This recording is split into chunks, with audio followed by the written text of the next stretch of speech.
नमस्कार, मैं उदय चौहान। आप देख रहे हैं आई इंडिया।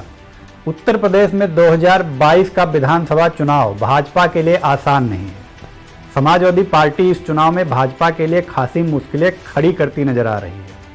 मुख्य मुकाबला भाजपा और सपा के बीच है, यह तो जग जाहिर है, लेकिन सत्तारूढ़ भाजपा के लिए चिंता की बात यह है कि प्रतिद्वंदी सपा लगातार जीत हार के अंतर को घटाने में कामयाब होती दिखाई दे रही है।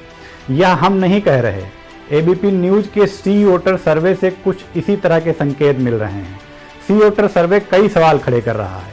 सवाल यह कि क्या भाजपा पिछले चुनाव का प्रदर्शन दोहरा पाएगी, क्योंकि घटते वोट परसेंटेज और सीटों के आंकड़े इसकी गवाही नहीं दे रहे हैं, या फिर भाजपा यूपी की सत्ता में एक बार फिर काबिज तो होगी, लेकिन बड़ी मुश्किल और बेहद मामूली अंतर के साथ उसे यह जीत मिलेगी।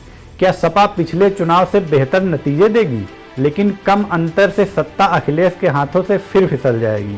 फिलहाल पिछले 3 महीनों के सर्वे और उसके मुताबिक अगर ट्रेंड यही चलता रहा तो यूपी विधानसभा चुनाव इस बार कांटे का मुकाबला पेश करने जा रहा है। अब आइए जरा आंकड़ों पर एक निगाह डाल लेते हैं। 2017 की बात करें तो भाजपा ने 41.4% वोट हासिल किए थे और उसे 403 विधानसभा क्षेत्रों वाले उत्तर प्रदेश में सीटें मिली थी 325।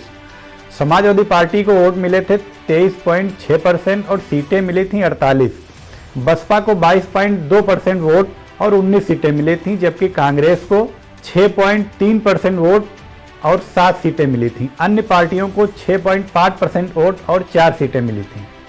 अब बात करते हैं सी वोटर सर्वे की। दिसंबर 2021 के सर्वे पर निगाह डालें तो भाजपा को मिल रहे हैं 40.4% वोट, जबकि सीटें घटकर पहुंच रही हैं 212 से 224। हालांकि बहुमत के आंकड़े तक भाजपा पहुंच रही है, लेकिन उसे जबरदस्त नुकसान होता दिखाई दे रहा है, क्योंकि भाजपा का वोट परसेंट लगातार घट रहा है। अक्टूबर के सर्वे में भाजपा को 41.3% और नवंबर में 40.7% वोट मिलते दिखाई दे रहे थे। दिसंबर में घटकर भाजपा का वोट परसेंट 40.4 रह गया है।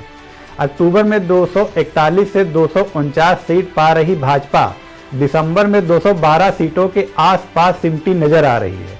अभी चुनाव में 3 से 4 महीने का वक्त है। अगर हालात यही रहे तो भाजपा के हाथों से सत्ता खिसक भी सकती है। अब आते हैं समाजवादी पार्टी पर। सी वोट सर्वे में सपा को जबरदस्त इजाफा होता नजर आ रहा है। वर्ष 2017 में सपा को 48 सीटें मिली थी। अक्टूबर में सपा को 32.4% वोट, 130 से 138 सीटें। नवंबर में 31.1% वोट, 152 से 160 सीटें। और दिसंबर में जो सर्वे आया है उसके मुताबिक 33.6% वोट सपा पा रही है, जबकि सीटें उसकी बढ़ के पहुंच रही हैं 151 से 163। यानी सपा लगातार सत्ता के आंकड़ों की ओर बढ़ती नजर आ रही है।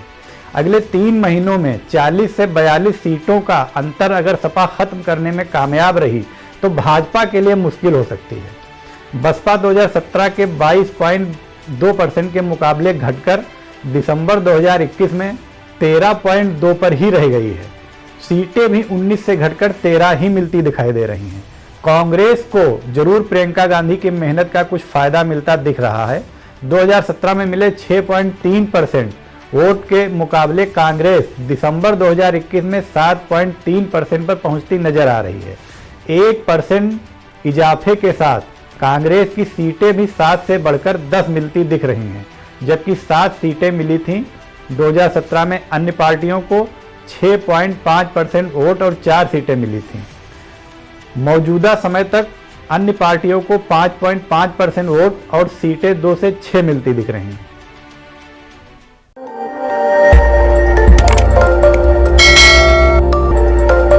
खबर आपकी, नजर हमारी। देखते रहिए आई इंडिया।